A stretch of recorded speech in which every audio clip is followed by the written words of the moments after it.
పరిశుద్ధ గ్రంథంలో నుంచి ప్రకటన గ్రంథం మొదటి అధ్యాయం లాస్ట్ ఉంటుంది. ప్రకటన గ్రంథం మొదటి అధ్యాయం 13.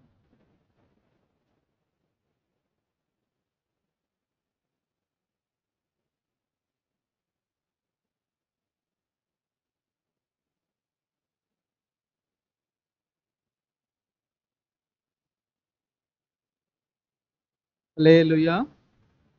చూడండి, తిరుగగా అని ఉంది, కానీ అంతకుముందు చదివితే మనకి ఇంకా క్లియర్గా అర్థమవుతుంది. ఒక స్వరం విన్నాడట. ప్రభు దినమందు 10వ వాక్యంలో ఉన్నది. ప్రభు దినమందు. ఏ దినం? ప్రభు దినం అంటే ఏ దినం అండి? ఆదివారం. గుర్తుపెట్టుకోండి, ఇది ప్రభువుది.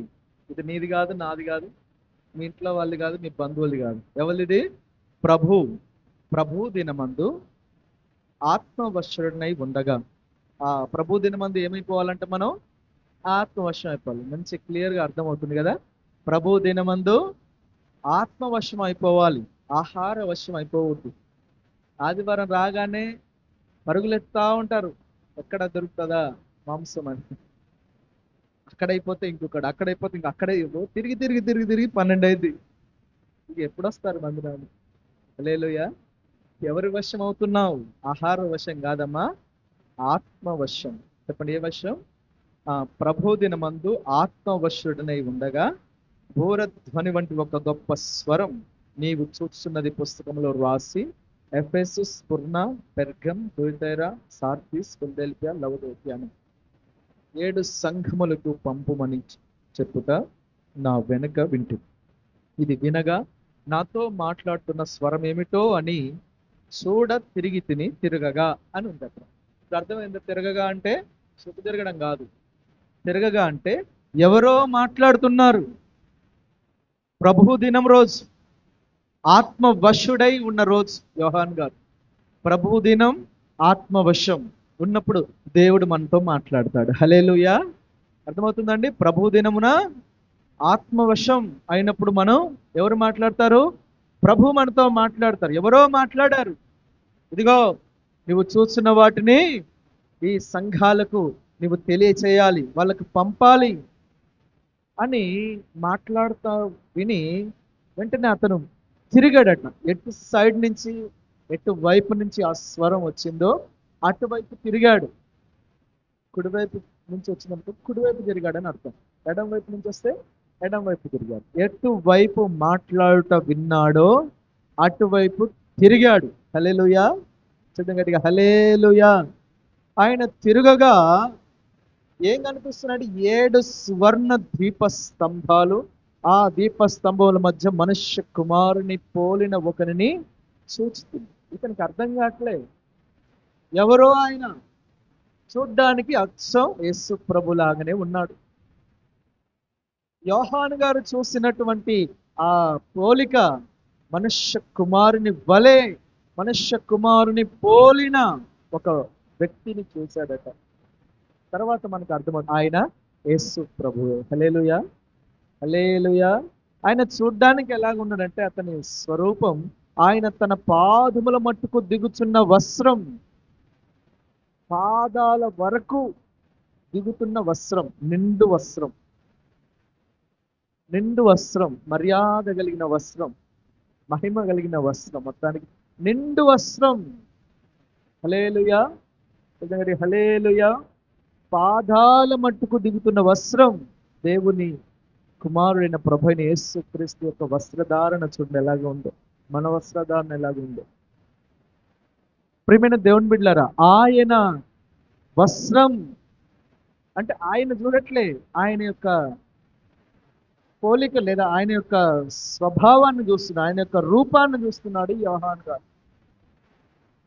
చూస్తుంటే ఆయన నిండైనటువంటి పాదాల మట్టుకు దిగుతున్న వస్త్రం అతనికి కనబడతా ఉంది.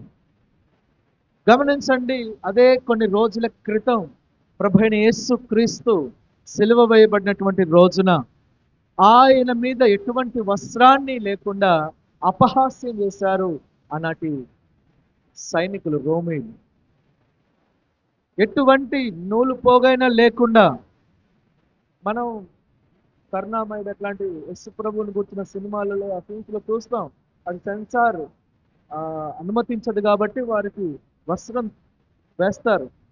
కానీ ప్రభైన యేసుక్రీస్తుని సిలువ వేసినప్పుడు దారిన పోయే వాళ్ళందరూ కూడా ఉమ్మివేసేటట్లుగా ఆయన మీద ఎటువంటి వస్త్రం లేకుండా వివస్త్రగా లేదా వస్త్రహీనుడిగా చేసి అతన్ని అవమానపరిచారండి. ఎంతగా అవమానం పొందాలో అంతగా అవమానం పొందాడు మన ప్రభువు మన కోసం. హల్లెలూయా. నీవు నేను పొందవలసిన అవమానం ఆయన తన మీద వేసుకున్నాడు. మన దోష శిక్షను ఆయన తన మీద వేసుకున్నాడు. మొత్తానికి గుడ్ ఫ్రైడే రోజున లేదా సిలువ వేయబడిన రోజున ప్రభువును చూస్తే ఆయన మీద జాలి, ఆయన మీద ఒక రకమైన దయ, ఒక రకమైన జాలి పొందే రీతిగా ఆయన మీద ఒక్క నూలు పోగైన వస్త్రము లేకుండా అవమానించారు. అయితే ఇప్పుడు చూస్తున్న ప్రభువు వేరే. హల్లెలూయా. హల్లెలూయా. ఆయన పునరుత్థానుడయ్యాడు. ఆయన సిలువ మీద లేడు ఇప్పుడు. ఆయన పునరుత్థానం చెంది మహిమను సంతరించుకున్నాడు, మహిమను ధరించుకున్నాడు ప్రభు. హల్లెలూయా. యోహాను గారికి చూస్తే అర్థం కావట్లే, చూడ్డానికి మనుష్య కుమారుని వలే ఉన్నాడు అంటున్నాడు. ఈయన కూడా క్లారిటీ లేదు, ఈయనకు కూడా ఒకేసారి చెప్పలేకపోతున్నా, నేను మనుష్య కుమారుని చూసాను అనలేకపోతున్నాడు. ఇక్కడ మనుష్య కుమారుని పోలిన అంటే ఇంతకు ముందు సిలువలో చూసినప్పుడు ఒక రీతిగా కనబడుతున్నాడు, పునరుత్థానుడైన తరువాత ప్రభు మరొక రీతిగా కనబడుతున్నాడు. హల్లెలూయా. చెప్దాం హల్లెలూయా. రక్తంతో నిండినటువంటి ఆ తల వెంట్రుకలతో ఉన్నాడు సిలువ వేయబడినప్పుడు. ఇప్పుడైతే ఆయన తల వెంట్రుకలు హిమమంత ధవలముగా ఉన్నవని వాక్యంలో రాస్తుంది. ఆయన యొక్క నేత్రములు అగ్ని జ్వాలల వలె కనిపిస్తున్నాయి. ఆయన పాదాలు శీలలతో లేవు ఇప్పుడు ఎలాగున్నాయంటే ఆయన పాదాలు కొలిమిలో పుటము వేయబడి మెరుస్తున్న అపరంజి వలె ఆయన పాదాలు. ఆయన స్వరం నిమ్మలంగా మాట్లాడట్లేదు ఇప్పుడు. ఆయన స్వరం విస్తారమైన జల ప్రవాహాల ధ్వని. హల్లెలూయా. అక్కడే రాసిన విషయాలు వేరియేషన్ ఉంది, తేడా ఉంది. ఈరోజు అన్ని రోజులు ఒక రీతిగా ఉండవు. హల్లెలూయా. నీ జీవితంలో సిలువ వచ్చిందని బాధపడ మాకు, నీ జీవితంలో పునరుత్థానం కూడా రావాలి. హల్లెలూయా. ఈ సిలువ వేయబడిన దేహం వలె కనిపించవచ్చు, కానీ ఇది పునరుత్థాన దేహంగా మార్చబడుతుంది. ఈ దేహం బలహీనమైనది, కానీ మహిమ కలిగిన దేహంగా ప్రభు మారుస్తాడు ఒకరోజు. హల్లెలూయా. బలహీనమైందా కాదా అమ్మా చెప్పాలి? బలహీనమైందేనా? ఎండ దెబ్బ తగిలింది అంటున్నారు కదా కొంతమంది, అంటే ఎండకు పోతే తట్టుకోలేదు ఈ దేహం. బలహీనమైనదే. అంత ఏమంటారు, బలశాలి అయినా ఎండలో 3-4 గంటలు నిలబెడితే కథం, ఎండ దెబ్బ తగులుతారు. ఎంత బలశాలి ఈ శరీరం లేదా ఈ దేహం, బలహీనమైన ఘటం, బలహీనమైనది. హల్లెలూయా. గట్టిగా హల్లెలూయా. హల్లెలూయా. ఇప్పుడు కొన్ని పల్లెటూర్లలో బాటలు ఉంటాయండి, చెరువు లేదా చెరువుగా చేనులకు అడవులకు పోయే బాటలు ఉంటాయి. మీరు చూసారో లేదో, అడవి జంతువులు అన్ని నడిచినా గడ్డి మొలుస్తుంది, కానీ మనుషులు నడిచిన బాటలో గడ్డి మొలుస్తుందని చెప్పాలి మీరు అనుకున్న వాళ్ళు కూడా. గడ్డి మొలుస్తుందమ్మా? ఎందుకు మొలవదు? మన పవర్ అది అట్లాంటిది. ఆఖరికి పందులు నడిచిన గడ్డి మొలుస్తుందేమో, కానీ మనుషులు నడిస్తే మాత్రం అంత పవర్ అనమాట. ఎంత హల్లెలూయా. అట్లాంటి దేహం మన దేహం. హల్లెలూయా. ఇప్పుడు పచ్చళ్ళు పెట్టే కాలం కదా, మామిడికాయ పచ్చడి, ఇంకేదో పచ్చడి పెడతా ఉంటే ఎవరన్నా గురించి ఆ పచ్చడిలో చెయ్యి పెట్టి వేసుకుంటే మీరు ఊరుకుంటారా? చెయ్యి ఇట్లా ముంచి వేసుకుంటా అంటే ఊరుకుంటారా? ఎందుకు ఊరుకోరు అమ్మా? చెయ్యి పెడితే అట్లాంటి పవర్ అనమాట మన పవర్. కాలు పెట్టినా చెయ్యి పెట్టినా బలహీనం. హల్లెలూయా. మీరు అనుకుంటారు నేను గొప్ప అనుకుంటారు, ఇగో ఇది మన గొప్ప. గడ్డి మొలవదు, పచ్చళ్ళు కూడా ఖరాబ్ అవుతాయి. ఒక్క ప్లాస్టిక్ స్పూన్ పెట్టినా ఖరాబ్ కాదు, కానీ నీ చెయ్యి పెడితే మాత్రం ఖరాబ్ అయిపోయింది. హల్లెలూయా, ఇక హల్లెలూయా. ఇట్లాంటి బలహీనమైన దేహం మందని గుర్తుపెట్టుకోవాలి. హల్లెలూయా. ఇలాంటి బలహీనమైన ఘటం, ఇలాంటి బలహీనమైన దేహం అయినా ప్రభు మనల్ని మహిమైశ్వర్యమును ఈ మంటి ఘటంలోనే ఉంచబోతున్నాడు. హల్లెలూయా. ఆయన మహిమైశ్వర్యం, మహిమ, ఆత్మ, ఆయన పునరుత్థానపు శక్తి ఎక్కడ ఉంచుతాడు తెలుసా? నీ ఆత్మలో ఉంచి నీ దేహాన్ని, నీ శరీరాన్ని పునరుత్థానం చెందించబోతున్నాడు ఆయన. హల్లెలూయా. సాధారణంగా ఉండవు. యేసు ప్రభు దగ్గరికి వద్దాం. ఆయన సిలువ వేయబడినప్పుడు ఒక రీతిగా ఉన్నాడు, పునరుత్థానమైనాక ఒక రీతిగా ఉన్నాడు. ఆయనను చూస్తేనే చచ్చినోళ్ళలాగా పడిపోయాడు యోహాన్. యేసు ప్రభు సిలువ వేయబడినప్పుడు కూడా అక్కడే ఉన్నాడు యోహాన్, కానీ అక్కడ ఏం పడిపోలేదు ఆయన. అక్కడ పడిపోలేదు, కానీ ఇక్కడ పడిపోయాడు. కారణం, ఆయన మహిమను చూసి తట్టుకోలేకపోయాడు, ఆయన భరించలేకపోయాడు. ఆ మహిమను, భారాన్ని మోయలేకపోయాడు, ఆయన ఆత్మను భరించలేకపోయాడు. హల్లెలూయా. ఆయన దేహాన్ని చూసి ఆయన కళ్ళు చెమ్మగిల్లిపోయాయి, లేదా కానరాకుండా పోయాయి. సౌలు కళ్ళు ఎలాగైతే అలాగా, అంత ఉన్నతమైన ప్రకాశం ప్రభు యొక్క ప్రకాశం. ప్రియమైన దేవుని బిడ్డ, నీవు సిలువ మాత్రమే కాదు, నీవు పునరుత్థానం కూడా చెందుతావని గుర్తుపెట్టుకో. హల్లెలూయా. చెప్దాం హల్లెలూయా. ఈ ప్రభు వైపు తిరగగా ఆయన కూడా తిరుగుతున్నాడట. ఎక్కడ తిరుగుతున్నాడు ప్రభు అంటే 7 సువర్ణ దీప స్తంభముల మధ్య. చెప్పండి, దీపస్తంభముల మధ్య. ఎక్కడమ్మా? దీపస్తంభముల మధ్య ఆయన సంచరిస్తున్నాడు అని రాసింది అక్కడ. దీపస్తంభముల మధ్య ఆయన ఉన్నాడు. దీపస్తంభముల మధ్యనే ఎందుకున్నాడంటే ఆయనకి ఇష్టం. దీపస్తంభం మధ్యనే ఆయన సంచరిస్తాడు. హల్లెలూయా. గట్టిగా హల్లెలూయా. దీపస్తంభముల మధ్యలో ఉన్న ప్రభు ఈరోజు నీతో నాతో మాట్లాడుతున్న ప్రభు ఆయన. హల్లెలూయా, హల్లెలూయా. యోహాన్ గారు చూస్తున్నాడు. యోహాన్ గారికి మరి నిబంధన మందసం కనపడలేదేమో, ఏమి కనపడలేదండి. అక్కడ ప్రత్యక్ష గుడారంలో ఎన్నో ఉపకరణాలు ఉన్నాయి, కానీ దీపస్తంభం మధ్యలో ప్రభు సంచరించుట చూస్తున్నాడు ఆయన. ఈరోజు నీ మధ్యలో ఆయన సంచరించాలి. హల్లెలూయా. మీ కుటుంబంలో ఆయన సంచరించాలి. హల్లెలూయా. మీ యొక్క ప్రాబ్లమ్స్లో, మీ యొక్క ఉద్యోగంలో, వ్యాపారంలో ఆయన రావాలి, ఆయన ఉండాలి అని కోరుకుంటున్నావా? అయితే నీ ఒక దీపస్తంభముగా మారాలి ఈరోజు. హల్లెలూయా. ఎలాగ మారాలమ్మా? ఒట్టి స్తంభాలు పనికిరావు. ఎంత ఎత్తుంటుంది స్తంభం, దీపం లేకపోతే ఎలా? దీపస్తంభముల మధ్యలోనే ఆయన సంచరించడానికి ఇష్టపడుతున్నారు. హల్లెలూయా.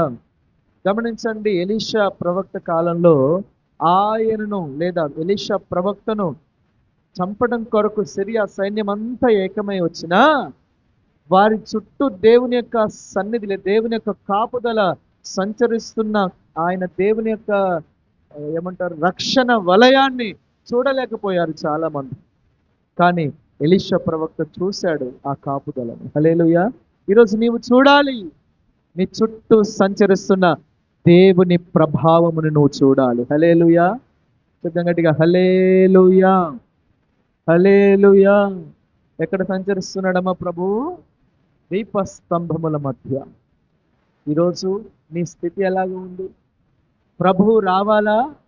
కొన్ని కారణాలు చెప్తే ప్రభువు లేని స్థితిలో పోరాడుతాం, కష్టపడతా ఉన్నారు, ఇబ్బంది పడతా ఉన్నారు. ప్రభు వస్తే సునాయాసం అయిపోతుంది. ఉదాహరణకి యేసు ప్రభు కంటే ముందుగా వెళ్ళండి అని ప్రభు తన శిష్యుల్ని పంపించారు. పడవ ఎక్కారు, వెళ్తున్నారు. చిన్న పడవ. చెప్పండి, ఏ పడవ? చిన్న దోణి. చిన్న దోణిలో ఎక్కారు అందరు శిష్యులందరూ ఎక్కారు. ఎక్కి వెళ్తా ఉంటే సముద్రం మధ్యలోని పోగానే పెద్ద తుఫాను వచ్చిందట. తుఫాను, చిన్న పడవ కదా, చిన్న తుఫాను వస్తే అని మనం అనుకుంటాం, అవునా కదమ్మా? చిన్న పడవ, చిన్న కుటుంబం, చిన్న జీతం, చిన్న వ్యాపారం, చిన్న కుటుంబం, చిన్న దోణి. హల్లెలూయా, హల్లెలూయా. కానీ వచ్చింది మాత్రం పెద్ద తుఫాను. ఏం చేయాలో అర్థం కావట్లేదు.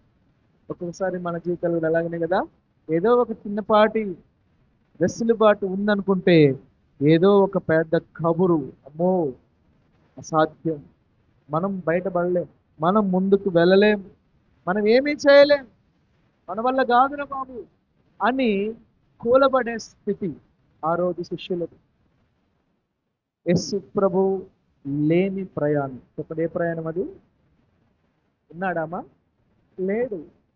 చాలా కష్టపడుతున్నారు వీళ్ళు, చాలా ప్రయాసపడుతున్నారు వీళ్ళు.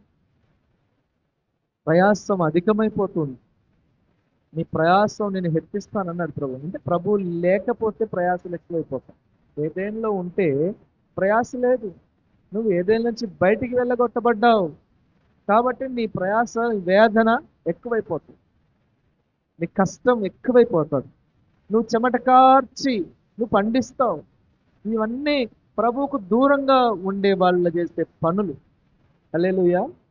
అర్థమవుతుందా ఏమైనా? హల్లెలూయా. వెనకాల ఉన్న వాళ్ళు కూడా చెప్పండి అమ్మా దయచేసి, హల్లెలూయా, హల్లెలూయా. ప్రభు దగ్గర వాళ్ళకి ఏమైనా ప్రయాసం ఉందా? లేదు. వాళ్ళు ఏమైనా పంట పండించాలా? అవసరం లేదు. నీళ్లు పెట్టాలా? అవసరం లేదు. ఆ పండ్లను చుట్టూ కంచె వేసి కాపాడాలా? అవసరం లేదు. వీళ్ళు ఏమి చేయని అవసరం లేదు. ఏది హ్యాండ్లో ప్రభుతో ఉంటే ఏ కష్టం, చెమట లేదు. ఎప్పుడైతే ప్రభుకు దూరం అయ్యారో ఇక కష్టార్జితం స్టార్ట్ అయింది.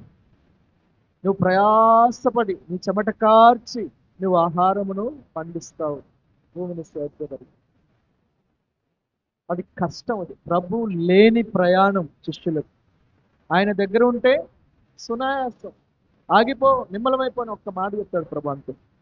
కానీ వీళ్ళకి ఏం చేయాలో అర్థం కాదు. మిక్కిలి కష్టపడుతున్నారు, మిక్కిలి కష్టం. వాళ్ళ శక్తికి మించి శోధన, వాళ్ళ శక్తికి మించి శ్రమ వచ్చింది. అప్పుడు ప్రభువే కృపచేత వాళ్ళ దగ్గరికి వెళ్ళి సమాధానపరిచాడు. హల్లెలూయా. ప్రభు వస్తే వేరే, అవునా కదమ్మా? ప్రభు తోడుగా ఉంటే వేరే. ఆ స్థితిగతులు ఎలాంటివైనా సరే ప్రభు సన్నిధి, ప్రభు మాట, ప్రభు యొక్క పలకరింపు, ప్రభు యొక్క ఓదార్పు, ఆ ఆదరణ, ధైర్యం వేరే. కానీ ప్రభుకు దూరంగా ఉంటే మాత్రం చాలా కష్టపడాల్సి వస్తుంది. ఈరోజు నీ కుటుంబమైనా, నీ ఉద్యోగ వ్యాపారమైన, వ్యవసాయం ఏదైనా సరే ప్రభువుకు దూరంగా ఉందో చూసుకోండి ఒకసారి. ప్రభు సంచరిస్తున్న స్థలంలో నీవు ఉన్నావా? ప్రభువుకు దూరంగా నువ్వు సంచరిస్తున్నావా? నీ యొద్దకు వచ్చి ప్రభు నీ మధ్య నేను నివాసం ఉంటాను అని ప్రభువే చెప్పాడు. హల్లెలూయా. మీ మధ్యలోనికి వచ్చి మీతో నేను నివాసం ఉంటానని ప్రభువే చెప్పాడు.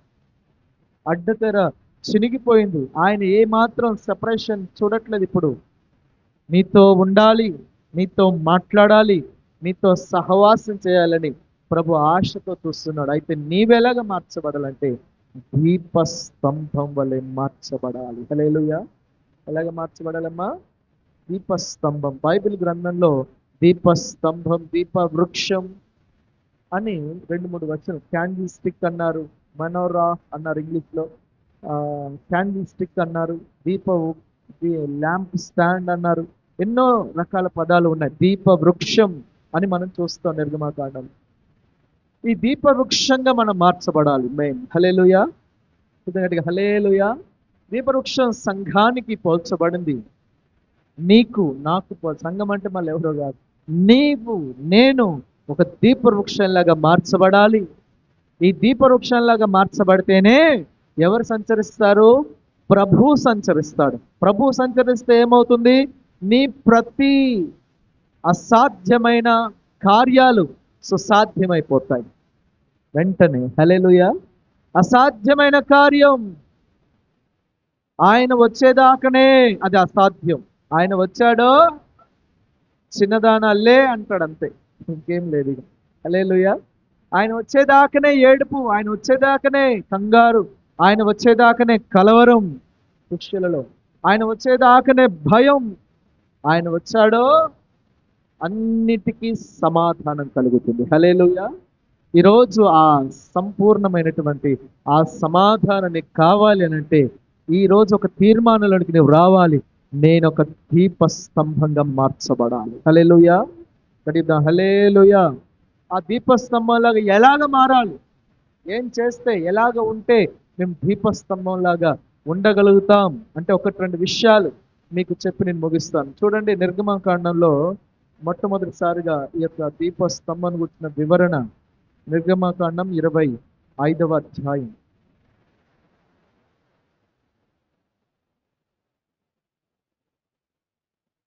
31వ వచనం నుంచి కొన్ని వచనాల్లో ఉన్నాయి. చూడండి, మరియు నీవు మేలిమి బంగారుతో దీపవృక్షమును చేయవలెను. చాలు. హల్లెలూయా. ఎలాగ చేయాలంట? మేలిమి బంగారం. ఏ బంగారం? మేలిమి బంగారం. దీపవృక్షానికి అవసరమైన పదార్థం ఇదే. అంతకుముందు ఎన్నెన్నో పదార్థాల గురించి చెప్పాడు ప్రభువు. తుమ్మకర్ర తీసుకురా అన్నాడు, ఇత్తడి తీసుకురా, వెండి తీసుకురామన్నాడు. ఇవన్నీ సెపరేట్ అర్థాలు. మేలిమి బంగారం, ఇంకేమీ అవసరం లేదు దీపవృక్షానికి. దీపవృక్ష తయారీ మేలిమి బంగారంతోనే. మీకు అక్కడక్కడ వెంటిలేటర్స్ కనబడుతున్నాయి చూసారా? అటు సైడ్ అక్కడైతే క్లియర్గా అనిపిస్తుంది కదా, చుట్టూ ఉన్నాయి దీపవృక్షం. అది అలాగ ఉంటుంది అన్నమాట దీపవృక్షం. 7 శాఖలుగా ఉంటుంది దీపవృక్షం. ఎల్లో కలర్ వేశారు ఎందుకంటే ప్రభు చెప్పాడు గోల్డ్లో ఉండాలని. మేలిమి బంగారు. ఈ దీపవృక్షం మీరు చూసినప్పుడల్లా బాగుంది, భలేగుంది అనుకోవడానికి కాదు అక్కడ పెట్టింది. నేను కూడా ఈ దీపవృక్షంలాగా మారాలి. హల్లెలూయా. ఈ దీపవృక్షంలాగా మారితే ప్రభు నా యందు, నా కుటుంబంలో, నా పరివారంలో ఆయన సంచరిస్తాడు, ఆశ్చర్యకార్యాలు చేస్తాడన్న ఒక గొప్ప విశ్వాసంలోకి నువ్వు రావాలి. మొదటగా నీకు కావలసింది మేలిమి బంగారం. ఏ బంగారం అమ్మా? 22, 24 అంటారుగా, అది కాదు.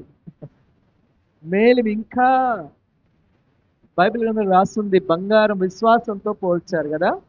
మీ విశ్వాసం కూడా శ్రమలు అనబడిన కొలిమిలో పుటము వేయబడితే మీరు హల్లెలూయా శుద్ధ సువర్ణంగా మంచి విశ్వాసంలోనికి నడిపించబడతారని బైబిల్లో రాసి. విశ్వాసం బంగారంతో పోల్చబడింది, పరిశుద్ధత బంగారంతో పోల్చబడింది, దైవత్వం బంగారంతో పోల్చబడింది. ఇవన్నీ పోలికలు. దీపవృక్షం పోలిక నిజం నీవే. దీపవృక్షం పోలిక నిజం సంఘం. హల్లెలూయా. హల్లెలూయా. ఇప్పుడు నేను ఇక్కడ నిలబడ్డానంటే నా యొక్క నీడ అక్కడ ఉందండి. ఈ నీడ ఎలాగుందంటే దాన్ని చూడగానే నేనే అని చెప్పలేనంతగా ఉండొచ్చు అక్కడ. నీడ ఏ మనిషి నిలబడ్డా అట్నే పడుతుంది. నేను నిలబడినా అలాగా పడుతుంది, ఇంకొకటి నిలబడినా అదే నీడ పడుతుంది అక్కడ. అది నీడ. ఆ నీడ దీపవృక్షం. నిజం ఎవరయ్యంటే నీవు. హల్లెలూయా. ఆ నీడ ప్రత్యక్షపు గుడారం నిజం సంఘం. హల్లెలూయా. చూడండి, హల్లెలూయా. ఆ యొక్క ప్రత్యక్ష గుడారం దేవుడు, నీడ అయితే ప్రభు అయిన యేసుక్రీస్తు నిజం. అనేక విధాలుగా మనం ప్రత్యక్ష గుడారాన్ని అన్వయించుకోవచ్చు. నీకు, సంఘానికి, దేవుని కార్యాలకు, పరలోక రాజ్యానికి కూడా. హల్లెలూయా. ఈ దీపవృక్షం, దీపస్తంభం అని పేరు పెట్టబడిన దీనికి కావలసిన మెటీరియల్ ఏంటంటే మేలిమి బంగారం. విశ్వాసం బంగారం అయితే అతి పరిశుద్ధమైన విశ్వాసం మేలిమి బంగారం అవుతుంది. హల్లెలూయా. సాధారణంగా కట్టబడితే నీ మధ్యలో ఆయన ఎలాగో సంచరిస్తాడు? సాధారణమైన విశ్వాసం కాదు నీకు కావలసింది. ఇన్ని రోజులు ప్రభు నమ్ముకొని, ఇన్ని సంవత్సరాలు ప్రభుని తెలుసుకొని ఇంకా సాధారణమైన విశ్వాసమా? ఇంకా సాధారణమైన విశ్వాసమా? నీ విశ్వాసం అభివృద్ధి చెందాలి. మా విశ్వాసం వృద్ధి చెందించి ప్రభు అని ఒక ఆయన వచ్చి ప్రభుని అడుగుతాడు. శిష్యుడు, మా విశ్వాసం వృద్ధి చెందించి అంటే ప్రభు అంటే ఇంకా ఆవగింజంత విశ్వాసం ఉంటే అంటారు. Pin point. ఆవగింజ అంటే చిన్నదైపోవని కాదు అర్థం. హల్లెలూయా. నీ విశ్వాసం అంతా ఒక్క దగ్గరికి రావాలి. ఏదైనా ఒక సమస్య ఉంది, నీకున్న విశ్వాసం అంతటిని ఆ సమస్య మీదకి తీసుకుని రావగింజంత పిన్ పాయింట్ విశ్వాసంగా మార్చబడాలి నీ విశ్వాసం. హల్లెలూయా. ఆ ప్రభువు మీద అచంచలమైన విశ్వాసం ఉంటే తప్పక దేవుడు అద్భుత కార్యాలు జరిగిస్తాడు. హల్లెలూయా. ఏం కావాలమ్మా మీకు కావాల్సింది? మేలిమి బంగారం వంటి విశ్వాసం. మేలిమి బంగారుతో నువ్వు కట్టబడాలి.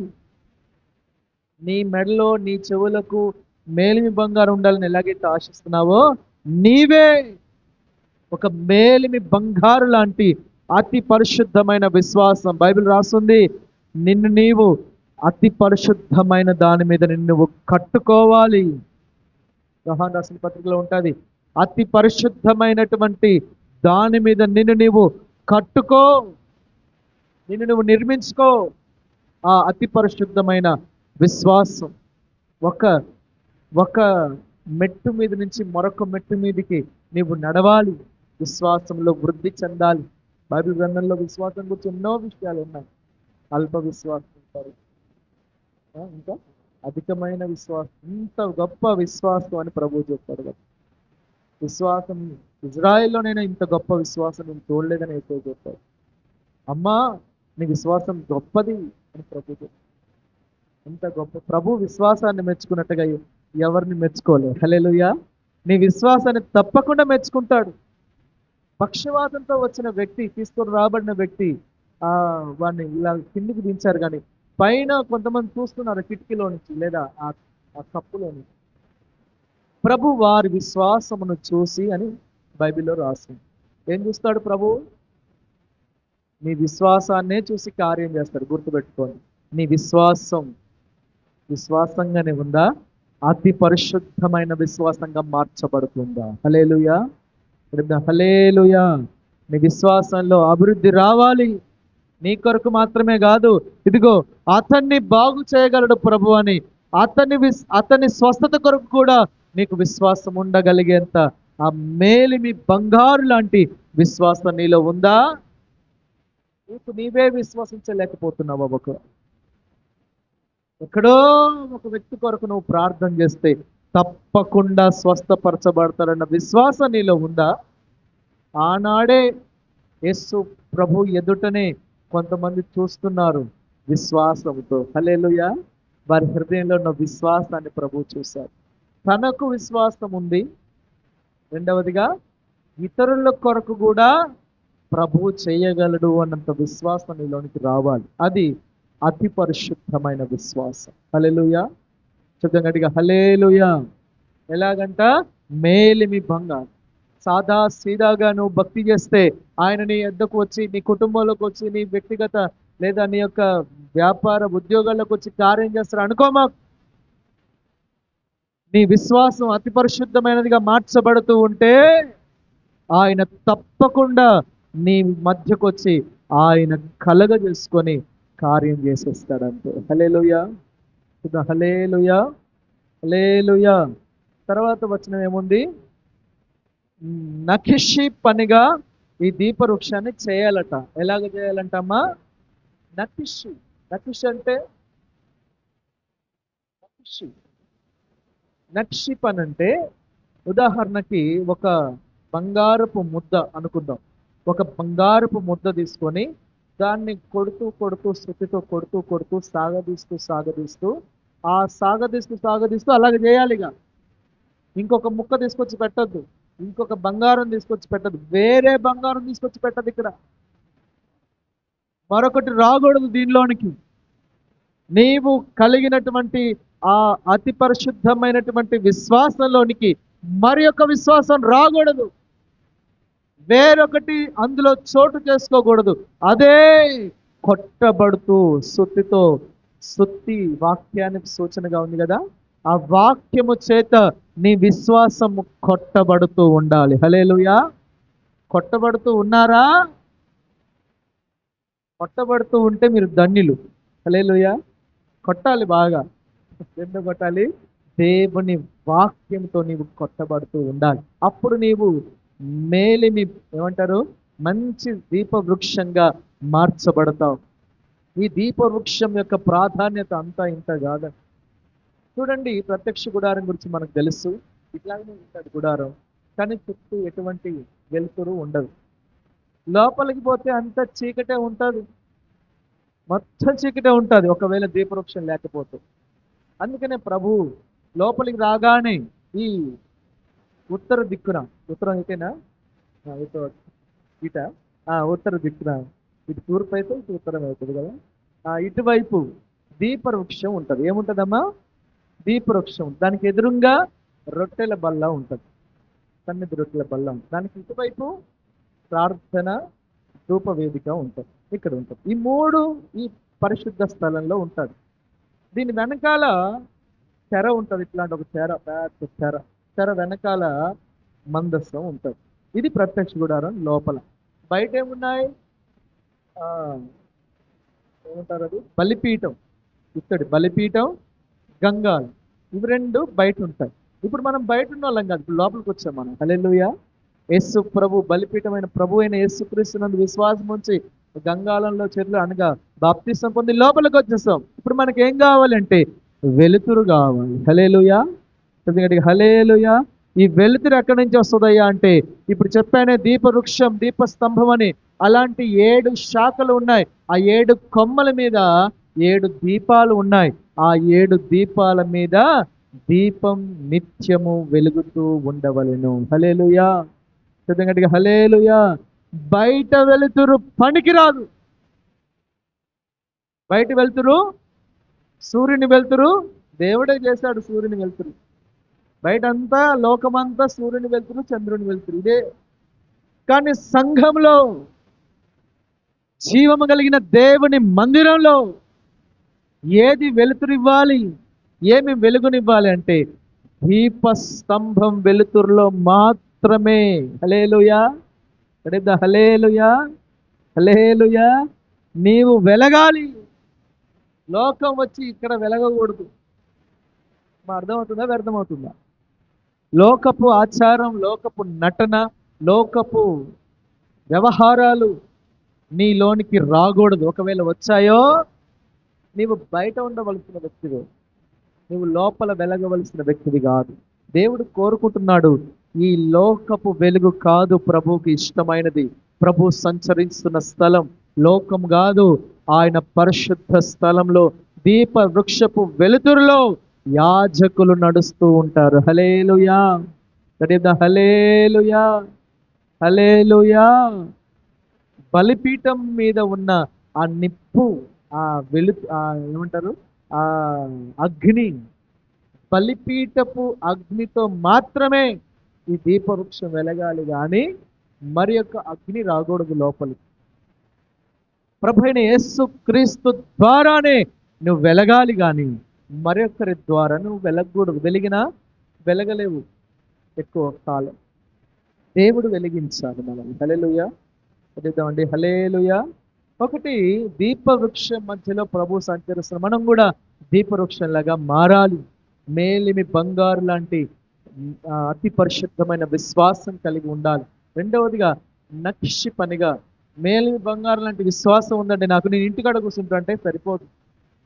నాకు విశ్వాసం ఉంది, దేవుడు నేను డైరెక్ట్గా మాట్లాడతామంటే సరిపోదు. నీకు సహవాసం కావాలి, స్థలం కావాలి, నీ కొరకైనటువంటి ప్రత్యేకమైనటువంటి బోధ కావాలి. దేవుని వాక్యం చేత నీవు సరిచేయబడాలి, కొట్టబడాలి. కొట్టడం అంటే గాయపరచడం కాదు, కొట్టడం అంటే సరిచేయడం. గుర్తుపెట్టుకోండి. హల్లెలూయా. అందరికీ ఏమర్థమైందంటే, కొడతాడు, సుట్టుతో కొడతాడంటే గాయాలే కనబడతాయి మనకి. గాయం కాదమ్మా, నిన్ను సరి చేస్తున్నాడు ప్రభు. నిన్ను ఉన్నతమైన వ్యక్తిత్వం, ఉన్నతమైన స్థితిలోనికి ప్రభు నడిపించబోతున్నాడు వాక్యము ద్వారా. హల్లెలూయా. చూద్దాం. హల్లెలూయా. దీపవృక్షం అలాగ తయారైంది. మేలిమి బంగారం, నక్షి పని, ఇలాగ తయారైన దీపవృక్షం. అలాగ నీవు ఉన్నావా? అలాగ నీవు ఉండాలి అని దేవుని వాక్యం చెప్తుంది. అలాగే 27వ అధ్యాయం నిర్గమకాండంలోనే 27:20 చదవండి ఒకసారి.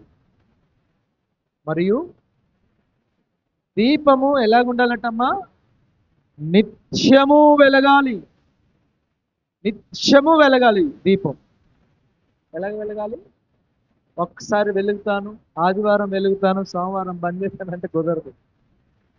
అమ్మా అర్థమవుతుందా మీకు? హల్లెలూయా. స్టాప్ పెట్టుకోమాకండి ఎవరు. హల్లెలూయా. ఆదివారం వెలుగుతానండి, సోమవారం ఆగిపోతానండి, మరి మంగళవారం వెలుగుతానండి, బుధవారం ఇది కాదు. దీప వృక్షంలో ఉన్న దీపం నిత్యము వెలగాలి, ఆరిపోకూడదు. హల్లెలూయా. ఏమైపోకూడదు? ఆరిపోకూడదు. బలిపీఠం మీద అగ్ని ఆరిపోకూడదని బైబిల్లో చూస్తాం. బలిపీఠం మీద అగ్ని ఆగిపోవద్దు, ఆరిపోవద్దు అని చూస్తాం. బలిపీఠం మీద, బలిపీఠం మీద అగ్ని ఎలాగైతే ఆరిపోదో, దీపవృక్షం మీద ఉన్న దీపం కూడా ఆరిపోకూడదు. హల్లెలూయా. హల్లెలూయా. హల్లెలూయా. కొంతమంది అలాంటి వ్యవహారాలు ఇప్పటికీ నడుస్తున్నాయి. మతాలలో దీపం ఆరిపోవచ్చు. అమ్మో, దీపం ఆరిపోవచ్చు. ఇవన్నీ సాదృశ్యంగా వాళ్ళు తీసుకున్నారు కొన్ని విషయాలు. దీపం దీపం అది అది ఆత్మీయ అర్థాన్ని ప్రభు మనతో చెప్తున్నాడు. నీ ఆత్మ దీపం, యెహోవా పెట్టిన దీపం నరుని ఆత్మ. ఈ ఆత్మ ఆరిపోకూడదు. ఈ ఆత్మ ఎప్పుడు వెలుగుతూనే ఉండాలి. హల్లెలూయా. యేసుక్రీస్తు ప్రభు వారు ఎప్పుడు ఆరిపోడు. ఆయన ఎప్పుడు మండుతూనే ఉన్నాడు బలిపీఠం మీద. ఆయన ఎప్పుడు నిత్యము చూస్తూనే ఉన్నాడు నిన్ను నన్ను. అయితే నీవు వెలిగించబడడం ఆయనకు కావాలి. నీ వెలుగులో సేవ జరగాలి. హల్లెలూయా. చెప్పండి, నా వెలుగులో సేవ జరగాలి. అర్థమవుతుందా? ఇప్పుడు ఆ వెలుగు వెలుగుతూనే ఉండాలి, ఎప్పటికీ వెలుగు. ఎట్లా వెలుగుతావో నీ ఇష్టం, ఏ రకంగా వెలుగుతావో నీ ఇష్టం అంటే సరిపోదు. దేవుడు లేదా ప్రభు అయిన యేసుక్రీస్తు సంచరించే రీతిగా, ఆయన నీ మధ్యలో సంచరించే రీతిగా నీవు ఎప్పుడు చూసినా వెలుగుతూనే ఉండాలి, ఆరిపోవద్దు. ఆరిపోయేవారు ఎత్తబడరని బైబిల్లో చూస్తాం మనం. ఆరిపోవద్దు. ఆత్మను, అర్థమవుతుందా? హల్లెలూయా. హల్లెలూయా. యెషయా గ్రంథంలో 11వ అధ్యాయం 2వ వచనం ఒకసారి చూడండి త్వరగా. ఇప్పుడు దీపవృక్షాన్ని మనం చూస్తున్నాం. దీపవృక్షంలో అవి 7 శాఖలుగా మార్చబడినట్లుగా మనం చూస్తాం. ఇటు 3, అటు 3, మధ్యలో ఒకటి ప్రకాండం. అంటే ఇటు 3, అటు 3, మధ్యలో అంటే మొత్తం 7. ఇవి 7 ఏం సూచిస్తున్నాయంటే, మా 11వ అధ్యాయం 2వ వచనం చదువు. యెహోవా ఆత్మ, చూడండి అక్కడ మీరు లెక్క పెట్టండి. యెహోవా ఆత్మ, జ్ఞాన వివేకములకు ఆధారమగు ఆత్మ, ఆలోచన బలం నాకు ఆధారమగు ఆత్మ, తెలివిని యెహోవా యందు భయభక్తులు పుట్టించు ఆత్మ అతని మీద నిలుచును. ఇవన్నీ ఎంతమంది మీద? అతడు అని పలుకు అంటే అతని మీద. ఎన్ని రకాల విషయాలు ఉన్నాయి అక్కడ? 7 రకాల విషయాలు ఉన్నాయి. మీరు గుర్తుపట్టగలిగితే, సెపరేట్ చేయగలిగితే 7 విషయాలు ఉంటాయి. హల్లెలూయా. ఎన్ని విషయాలమ్మా? 7 రకాలుగా యెహోవా ఆత్మ, దేవుని ఆత్మ అని రాస్తుంది మరొక చోట. ఈ ఆత్మ 7 దీపాలకు సాదృశ్యంగా ఉంటే, ఈ 7 దీపాలు కూడా నిత్యము వెలుగుతూ ఉండాలి. అవి నీ మీద ఉంటుంది. ఆ ఆత్మ నీ మీద ఉంటుంది. ఆ ఆత్మ. హల్లెలూయా. ఎందుకంటే హల్లెలూయా. నీవు దీపస్తంభం అయితే ఆ 7 దీపాలు ఏంటో తెలిసిన? దేవుడు పెట్టిన ఆత్మే. ఆ ఆత్మ ఏంటంటే ఇక్కడ రాసి పెట్టబడింది. పరిశుద్ధాత్మలో నుంచి మనకు వచ్చే 7 సుగుణాలు. ఈ 7 సుగుణాల చేత నీ ఆత్మ ఎప్పుడు మండుతూనే ఉండాలి. ఆమేన్. ఎందుకంటే హల్లెలూయా. హల్లెలూయా. ఈ 7 విషయాలు నువ్వు తప్పిపోతున్నావా? ఈ 7 విషయాల్లో ఏది నీ దగ్గర లేదు? సరే గుర్తుపెట్టుకోండి. జ్ఞానం ఉందా? వివేకం ఉందా? చదువు ఉందా అని అడగట్లే. చదువు చదివితే జ్ఞానం వస్తుంది అట. తెలివితేటలు ఎక్కువైతే తెలివితేటలే వస్తాయి, జ్ఞానం రాదు. ఆ తెలివితేటలు అన్నింటిని ఒక దగ్గర పెట్టుకొని ప్రవర్తిస్తే జ్ఞానం వస్తుంది. జ్ఞానం ఉందా? ఎవరు జ్ఞానం? మన దేవుని జ్ఞానం, ప్రభు అయిన యేసుక్రీస్తు మనకు జ్ఞానం ఆయన ఉంది బైబిల్లో. రెండవది వివేకం. ఆలోచనకర్త మన ప్రభు. ఆలోచన ఇస్తాడు ఆయన. ఇంకా బలం, ఆయన బలవంతుడైన దేవుడు, బలం ఇస్తాడు ఆయన. ఇంకా తెలివి, తెలివి దేవుని వాక్యం వెల్లడైన తోడు వెలుగు కలుగును, తెలివి లేని వారికి తెలివినిస్తాడు దేవుని వాక్యం, తెలివి. ఇంకా భయం, దేవుని ఎందుకు భయము, భక్తి. హల్లెలూయా. ఇవన్నీ పరిశుద్ధాత్మలో నుంచి మనకు వచ్చే సుగుణాలు. ఈ 7 దీపాలు వెలుగుతున్నాయా? ఏదైనా ఒకటి ఆరిపోయిందేమో ఒకసారి చూసుకోండి. హల్లెలూయా, హల్లెలూయా. అప్పుడప్పుడు కొంతమంది పాట పాడంతా అంటే కొన్ని చోట్ల పాట పాడుతూ ఉంటారు. ఏ పాట? ఎన్ని తెలిసినా ఏది అడిగినా. ఈ పాట బాగా ఫేమస్ అయిపోయింది. ఎన్ని తెలిసినా ఏదైనా జరిగేది నీ చిత్తమే. అంటే నీకు ఏం తెలిసినా ఏం జరిగి అదేనా అయ్యేది? దేవుని చిత్తం జరుగుతుందా భూమి మీద? జరగట్లేదు కదా. ఆయన పాట పాడిన ఆయన ఉద్దేశం ఏంటంటే, నేను ఏమి తెలిసినా ఏం అడిగినా ప్రభువా నీ చిత్తాన్ని జరిగించు ప్రభువా అని ఆయన పాట రాశారు. మనోళ్ళు ఎలా పడతారు? ఏం చేసినా ఆయన చిత్తం జరుగుతుంది అని వీళ్ళు అనుకుంటున్నారు. ఇది కరెక్ట్ కాదు. ఎన్ని తెలిసినా ఏది అడిగినా నీ చిత్తం జరగాలి ప్రభువా అనే హృదయంతో పాడండి. మీరు ఎప్పుడైనా పాడండి. అందులో ఆరిపోయిన నా వెలుగు దీపం ఆరిపోయిందా? మరి పాట పాడుతున్నారు ఎలాగా? ఆరిపోతున్నాయి కదా, పాడాలి. ఆరిపోయిన నా వెలుగు. అప్పుడు ఆమెను అంటారు కొంతమంది. అప్పుడు ఆమెను అనొద్దు, నిజంగానే ఆరిపోతుంది తల్లి, ఆ తమ్ముడు ఆరిపోవద్దు అనమాట. హల్లెలూయా. ఆరిపోయే ప్రమాదం ఉంది. ఈ 7 కొమ్మలు అంటారు. ఒక్కటే దీపస్తంభం, 7 శాఖలు. ఈ 7 దీపాలు నిత్యము వెలుగుతున్నాయా లేవా? ఈ వెలిగే దీపస్తంభం మధ్యలోనే, ఆ వెలిగే దీపస్తంభముల మధ్యలోనే ఆయన సంచరిస్తాడు ప్రభు. హల్లెలూయా. నీకు అసాధ్యమైన ప్రతి కార్యం సాధ్యపరచబడే స్థలం, సాధ్యపరచబడే ఆ యొక్క ఉన్నతమైన కృప ఈ దీపస్తంభం యొద్ద మాత్రమే మనం పొందగలుగుతాం.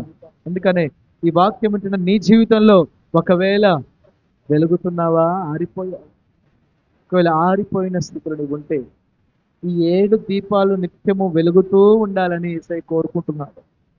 ఈ 7 దీపాలు వెలుగుతూ ఉంటేనే ఈ దీపస్తంభం ఎదుట వెలుతురు ఉంటుంది అంతా. ఈ వెలుతురులోనే సేవ జరుగుతుంది. హల్లెలూయా. మధ్య ఒకసారి దేవజనుల దగ్గరికి ఒకళ్ళు వచ్చి ఏమంటారు, ఒక ఐడియా, ఒక ఉచితమైన ఐడియాలు ఇస్తారు కదా. ఉపవాస ప్రార్థనకు వచ్చేవాళ్ళు, ఉపవాస ప్రార్థనకు వచ్చేటోళ్ళు మంచిగా ఉపవాస ప్రార్థనకు వచ్చి ఉదయం నుంచి సాయంత్రం దాకా 3 దాకా ప్రార్థన చేసుకొని వెళ్ళేవారు. ఇప్పుడు కొద్దిమంది తగ్గుతున్నారు. రండి, కాస్త వేడి తక్కువైనాక రండి మరలా. లేదు అస్సలు బంద్ చేయమాకండి, ఉదయం పూట రండి, 10 వరకు 11 వరకు ప్రార్థన చేసుకొని వెళ్ళండి. అలాగైనా చేయొచ్చు, ఆటంకపరచకుండా చేయండి, మంచిగా ఉంటుంది. అయితే ఆ రోజు ఒక సహోదరి దైవజనులతో చెప్పిందట, అన్నయ్య ఒక ఐడియా వచ్చింది అన్నయ్య. ఏం ఐడియా? ఎలాగో వస్తున్నాం, ప్రార్థన చేస్తున్నాం. అది ఏ సీజన్ అంటే ఈ మిరపకాయలు తొడిమలు తీసే టైం. తొడిమలు తీస్తారు కదా మిరపకాయలు. అప్పుడు ఫైనాన్షియల్గా కావాలి చెప్తున్నాడు. ఒకవేళ ఒక ఐడియా చెప్పిందట ఆ సహోదరి. ఏం ఐడియా అంటే, ఎలాగో ప్రార్థన చేస్తాం కూర్చోకుండా, ఖాళీ కూర్చోకుండా, రోజుకొక బస్తా వేసుకుంటారంట. రోజుకొక బస్తా వేసుకొని ఏం చేస్తారు చెప్పండి అమ్మా, కొత్తగా ఉన్నారు. తొడిమలు తీస్తాం, ఆ డబ్బులన్నీ నీకే. ఎవరికంట? ఆ డబ్బులన్నీ నీకే. తొడిమలు తీస్తాం, మంచిగా మందిరంలో చర్చిలో అన్ని డబ్బులు తీస్తాం. ఫైనాన్షియల్గా ఆలోచిస్తున్నాం అన్నమాట. హల్లెలూయా. ఇది లోకం, ఇది బయట వెలుతురు. చెప్పండి, ఇది ఎక్కడ వెళ్తురమ్మా? ఇది బయట వెళ్తురు. ఇది లోపలికి రాకూడదు. నీ తెలివితేటలన్నీ బయట ఉండాలి. ఇలాంటి తెలివితేటలు కాదు సంఘంలోనికి రావాల్సినవి. ఇవి కాదు. దేవుని యొక్క సేవ నీ ద్వారా జరగాలి అంటే ఇక్కడికి వచ్చి వ్యాపారం, ఉద్యోగం చేయమని కాదు అర్థం. ప్రియమైన దేవుని బిడ్డలారా, దేవుడు చెప్పిన రీతిగా నీవు వెలుగుతూ ఉన్నట్లయితే చాలు. నీ ఈ 7 విషయాల్లో నువ్వు నమ్మకంగా ఉండి, దేవుని ఎడల ఈ భయభక్తులు, దేవుని ఎడల యొక్క ఆలోచన, బలము, జ్ఞానం, వివేకం ఇవన్నీ నువ్వు కలిగి ఉంటే దేవుని ఆత్మ నీ మీద బలంగా పనిచేయడం ప్రారంభిస్తాడు. హల్లెలూయా. చిత్తంగట్టిగా హల్లెలూయా. దేవుడు సంచరిస్తాడు. దేవుడు ఆశ్చర్యకరమైన కార్యాలు జరిగిస్తాడు. ఈ డబ్బులు కాదు మనకు కావాల్సింది. ఇక్కడ ఏదో పని చేసి మీకు డబ్బులు ఇవి కాదు మీకు కావాల్సింది. మనకు కావాల్సింది దేవుడు కార్యము చేయాలి మన జీవితంలో. హల్లెలూయా. చిత్తంగట్టిగా హల్లెలూయా. హల్లెలూయా. ఇవి 7 శాఖలైనట్లుగా నీ జీవితంలో 7 రకాలైనటువంటి ఆశ్చర్యకరమైన కార్యాన్ని నువ్వు పొందుకోగలగాలి. అప్పుడు ప్రభు సంచరిస్తాడు. మందిరంలోనే కాదు, నీ ఇంటి వద్ద కూడా, నువ్వు చేస్తున్న వ్యాపారంలో, నువ్వు చేస్తున్న ఉద్యోగంలో, నువ్వు చదువుతున్న చదువుల్లో, ప్రియ తమ్ముళ్ళు చెల్లెళ్ళు మీరు ప్రకాశించాలి. యోహాను గారట మండుచు ప్రకాశించు దీపం అట. ఆయన మండుతున్నాడు, పుట్టి మంట పెడత కాదు, మరలా మండాలి, ప్రకాశం ఇవ్వాలి, వెలుతురివ్వాలి. మండుతూ ఉండాలి, ప్రకాశం ఇవ్వాలి. కానీ పొద కాలిపోదు. హల్లెలూయా. నువ్వు మండినంత మాత్రాన, ప్రకాశించినంత మాత్రాన నీకేమీ జరగదు. నీవు అలాగనే ఉంటావు. పొద కాలిపోదు కానీ వెలుతురు వస్తుంది అక్కడి నుంచి. హల్లెలూయా. వేడి వెలుతురు ఇవి 2 వస్తాయి. మండుతూ ప్రకాశించుతున్న దీపం యోహాన్. ప్రభు కొరకు ప్రకాశించాలి. మీరు ఎక్కడికి వెళ్ళినా దేవుని యొక్క ఆత్మ నీలో ఆరిపోకూడదు. ఒకవేళ ఆరిపోయిన స్థితిలో ఉంటే ఈరోజు చూడండి, అక్కడ ప్రదీపమునకు 22, 27, 20 అందరికి చదివింది. ప్రదీపమునకు దంచి తీసిన అచ్చము ఒలీవ నూనె అని రాస్తుంది. దంచాలట. ఎవరు దంచాలండి? ఇజ్రాయిలే. ఇజ్రాయిల్ కష్టపడి ఒలీవలను దంచి నూనెను తీసి ఆ నూనె మాత్రమే దీపవృక్షంలో వాడాలి. నిప్పు బలిపీఠం నుంచి వస్తుంది, కానీ నూనెను మనమే తయారు చేయాలి. ఈరోజు నీ కష్టార్జితం దేవుని సేవలో వెలుగునిచ్చేదిగా ఉందా? నీ కష్టార్జితం ద్వారా నీవు దేవుని వెలుతురుని చూపించగలుగుతున్నావా? హల్లెలూయా. చదవండి హల్లెలూయా. వాళ్ళు దంచి తీసిన అచ్చమైనటువంటి ఒలీవ నూనె కావాలి. ఆ ఒలీవ నూనెనే తీసుకురావాలి, వేరొక నూనె వద్దు నాకు. అభిషేకానికి సాదృశ్యం ఆ దంచి తీసిన అచ్చం ఒలీవ నూనె తీసుకుని వస్తేనే ఈ దీపవృక్షంలో నీ తల మీద తైలం పోయబడుతుంది. హల్లెలూయా. హల్లెలూయా. అభిషేకం అధికారానికి సూచన. ఈ అభిషేకం అధికారం నీ తల మీద ఉంటుంది ఎప్పటికీ. నీవు కాలిపోవు, నూనె కాలుతూ ఉంటుంది అంతే. హల్లెలూయా. హల్లెలూయా. ఈ దీపవృక్షంతో పాటు ప్రక్కన దీపవృక్షానికి సంబంధించిన బంగారపు కత్తెర ఉంటుందట. బంగారపు కత్తెర. ఎందుకండి? ఇనప కత్తెర పెట్టచ్చు కదా, బంగారం. ఇది కూడా బంగారమే. ఈ బంగారపు కత్తెర ఎందుకు ఉంచాడంటే, ఒక్కొక్కసారి వెలిగి వెలిగి వెలిగి వెలిగి కొన్ని రోజులు అయినాక ఆ ప్రదీపం ఉంటుంది, ఆ ఒత్తి ఉంటుంది, అది నల్లబడిపోయిద్దట. నల్లబడిపోయినప్పుడు వెలుతురు ఎక్కువ వస్తుందా రాదా? చెప్పండి గట్టిగా, వస్తుందా రాదా? ఇప్పుడు దీపాలు కనుమరుగైపోయినాయి, అన్ని టార్చ్ లైట్లు వచ్చేస్తుంది కదా. ఇంతకుముందు దీపం ఉన్నప్పుడు ఆ దీపం ఒత్తిని కట్ చేస్తూ ఉండేవాళ్ళు. ఆ నుసి లేదా ఆ నల్లటి మసి అంటారా, నుసి అంటారు, మొత్తానికి దాన్ని కట్ చేయాలి. అది కట్ చేస్తే ఇంకాస్త వెలుగు. హల్లెలూయా. దేవుని వాక్యం, దేవుని యొక్క సేవకు లేదా దేవుని యొక్క హెచ్చరిక ఏదైనా నీ ఎద్దకు వస్తుందంటే గుర్తుపెట్టుకో, నీ వెలుగు ఆగిపోయింది అక్కడ. నీవు ప్రకాశంగా వెలగలేకపోతున్నావు. అందుకనే దేవుని వాక్యం దైవజనుడి ద్వారా నీ దగ్గరకు వచ్చి ఆ నుసిని, ఆ అవిశ్వాసాన్ని, ఆ ఆరిపోయేటువంటి స్వభావాన్ని కత్తిరించినప్పుడు బాధపడద్దు, సంతోషపడాలి. హల్లెలూయా. సంతోషపడాలి. నేను ఇంకా ఎక్కువగా ప్రకాశిస్తాను. హల్లెలూయా. నేను ఇంకెక్కువగా వెలుతురుని ఇస్తాను నా దేవుని కొరకు అనే ఒక ఉన్నతమైనటువంటి ఉత్సాహంతో నువ్వు ముందుకు రావాలి. అందుకనే కత్తెర వేయబడాలి అని రాసి పెట్టుబడి. నీ పలు వరుస కత్తెర వేయబడింది అంటాడు కదా పరమగీతంలో. సంఘానికి కత్తెర అవసరం. ఎటు పడితే అటు పోతా, ఎటు పడితే అటు ప్రాకుతా అంటే కుదరదు. ఎటు పడితే అటు ఎక్కేస్తా అంటే కుదరదు. కత్తెర వేయబడదు. మొక్కలు ఉన్నాయి కదండి, కత్తెర వేసిన మొక్కలు ఎట్లా పడితే అట్లా పెరిగిన మొక్కలు ఎలాగుంటాయి చెప్పాలి? ఎలాగుంటాయమ్మా? గార్డెనర్లో గార్డెన్స్ మొక్కలు ఎలాగుంటాయి? కత్తెర వేయబడిన మొక్కలు చూడ ముచ్చటగా ఉంటాయి కదా, చక్కగా ఉంటాయి, ఫొటోస్ దిగుతారు అక్కడికి వెళ్ళి. అదే ఎట్లా పడితే చింత చెట్లాగా, వేప చెట్లాగా పెరిగిన చెట్ల దగ్గర పోయి ఎవరన్నా దిగుతారా? దిగరు, ఎందుకంటే అవి చూడ చక్కగా ఉండవు. హల్లెలూయా, ఇప్పుడు హల్లెలూయా. ఇది కంచె. ఏంటమ్మా ఇది? కంచె, లేదా ఒక పరిశుద్ధ స్థలంగా పేరు పెట్టబడిన స్థలంలో నీవు ఉన్నావు. నీ ద్వారా ఒక గొప్ప వెలుతురు రావాలి సంఘానికి. హల్లెలూయా. నీ ద్వారా అన్ని జనులు వెలిగించబడాలి. నువ్వు వెలుగుతూ ఇంకొకరిని వెలిగించే వ్యక్తులుగా ఉండాలి. ఉండాలి అంటే నీవు పరిశుద్ధ స్థలంలోనే ఉండాలి. హల్లెలూయా. నేను అటు పోతా ఇటు పోతా అంటే కుదరదు ఈ స్థలంలో నుంచి. ప్రియమైన దేవుని బిడ్డలారా, ఒకరోజు ఒక వ్యక్తి నడుచుకుంటూ పోతున్నాడండి. పోతూ ఉంటే ఒక మామిడి చెట్టు, మామిడి సీజన్ ఇది, మామిడి చెట్టు చక్కగా పండ్లు పండ్లు పండే ఆ చెట్టు. అది ఎక్కడుందంటే చేను బయట ఉంది. చేను బయట ఉన్న ఈ మామిడి చెట్టుని చూసి మనోడు చూశాడు. మొత్తానికి ఎక్కడుంది ఇది? చేనులో ఉంటే ఒక భయం ఉంటుంది కదా. చేను బయట ఉంది, ఇది రోడ్డు మీద ఉంది ఈ చెట్టు. ఏం చేశాడు? ఒక రాయి తీసుకొని వేశాడు.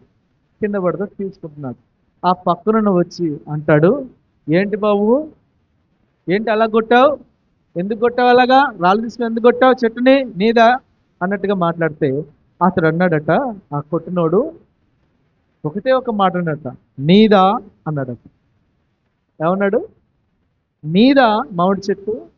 దారిలో ఉంది, ఎవరైనా కొడతారు, నేను కొడతా, ఇంకొకటి ఎవరైనా కొడతారు, నీదా అంటే వాడు ఏం చేస్తే అవుతున్నాడు? నోరు మూసుకొని పోయా. కొన్ని రోజులైనాక ఆ మామిడి చెట్టు ఎండిపోయే స్థితికి వచ్చేసింది. నీళ్లు పెడితే బతుకుతుందేమో, ఒకవేళ నీళ్లు పెడితే బతుకుతుందేమో, నీళ్లు పెట్టాలి. అదే దారిలో మరలా ఇద్దరు ఎదురుపడ్డారు. ఆ రోజు రాళ్ళు వేసి కొడితే మామిడి పండ్లు రాలే, తిన్నావు కదా బాబు, మరి ఆ చెట్టు ఎండిపోతుంది, కొన్ని నీళ్లు పోయిరాదా అదే చేతితోటి? ఏమవుతుందా మీకు? అదే చేతితోటి కొన్ని నీళ్లు పోయిరాదా, బతుకుతుంది కదా అంటే వాడు అంటున్నాడట, ఇది నాదా. ఏమంటున్నాడు? అప్పుడు ఏమన్నాడు? నీదా. ఇప్పుడు ఏమంటున్నాడు? నాదా, నీళ్లు పోయడానికి నాదా. జాగ్రత్త ప్రియమైన దేవుని బిడ్డలారా, నీవు కంచె లోపల ఉన్నంత మట్టుకే నువ్వు సురక్షితంగా ఉంటావు. హల్లెలూయా. బయటికి వెళ్ళావా, దారిన పోయే ప్రతి ఒక్కరు రాళ్ళేసి కొడతారు. జాగ్రత్త. యెరూషలేములోనే క్షేమం అన్నారు కదా, యెరూషలేం దాటావా క్షేమాన్ని తప్పించుకుంటున్నావు. పరిశుద్ధ స్థలంలోనే నువ్వు నిలవాలి, దీప స్తంభం వలె నీవు ఉండాలి.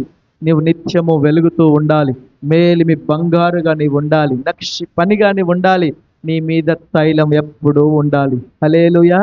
దేవుని అభిషేకం ఎప్పుడు నిన్ను విడిచిపోదు. హల్లెలూయా. ఈ దీప స్తంభాల మధ్యలోనే మన ప్రభు, అధిపతి అయిన ప్రభు సంచరిస్తూ గొప్ప కార్యాలు నీ కొరకు నా కొరకు. ఆయన పునరుత్థానుడు, ఆయన సిలువ వేసి లేడిప్పుడు, ఆయన మహిమతో ఉన్నాడు, ఆయన ఈ మధ్యలో తప్పక కార్యం చేస్తాడు. హల్లెలూయా. అటువంటి దీపస్తంభంలాగా మనం ఉండాలి. చెప్పండి ఎలాగ ఉండాలమ్మా? దీపస్తంభం. చెప్పండి ఎలాగ ఉండాలి? దీపస్తంభంలాగా ఉండాలి. ఈ 7 విషయాలు వెలుగుతూనే ఉండాలి. ఇప్పుడు కాకపోయిన తర్వాత మీరు బైబిల్లో అవి ఒక్కొక్కటి రాసుకొని, ఇది నాలో ఉందా, ఒకవేళ లేకపోతే ప్రభువా నీ ఆత్మశక్తి నాకు దయచేయమని ప్రార్థన చేద్దాం. అందరూ మోకరించండి, ప్రార్థన చేసుకుందాం. దేవుని వాక్యం మనం విన్నాం. ప్రభు యొక్క సన్నిధిలో దీపవృక్షంను గురించినటువంటి విషయాలు. ఈరోజు నీ స్థితి ఎలాగ ఉంది? నీకున్న కష్టంలోనే మిక్కిలి ఇబ్బంది పడుతున్నావా? ప్రభు సంచరించట్లేదా? నీ పరిస్థితిలో ప్రభు యొక్క సంచారం లేదా? ఒక తీర్మానం చేసుకుని ప్రార్థన చేసుకుందాం. ఒక తీర్మానం చేసుకుందాం ప్రభు సన్నిధిలో. స్తోత్రం, స్తోత్రం, స్తోత్రం. మీరు మాట్లాడిన ప్రతి మాట కొరకు వందనాలు నాయన. దయగలిగిన తండ్రి, పరిశుద్ధాత్ముడా, దీప స్తంభముల మధ్య సంచరించు మా దేవా, ఈరోజు మా మధ్యలో మీరు సంచరించండి నాయన. ఆశ్చర్య కార్యములు జరిగించండి. పునరుత్థాన మహిమతో మా మధ్యలో మీరు సంచరిస్తానని సెలవిచ్చిన దేవానికి వందనాలు. నోరు తెరిచి ప్రార్థించేద్దాం. మేలిమి బంగారుతో చేయబడిన దీపవృక్షం వలె నీవు ఉండాలి. అతి పరిశుద్ధమైన విశ్వాసముతో నీవు కట్టబడాలి. సొత్తితో కొట్టబడిన రీతిగా దేవుని వాక్యముతో నీవు సరిచేయబడాలి. కత్తెర వేయబడాలి. నూనెతో నింపబడాలి. దేవుని ఆత్మతో నింపబడాలి.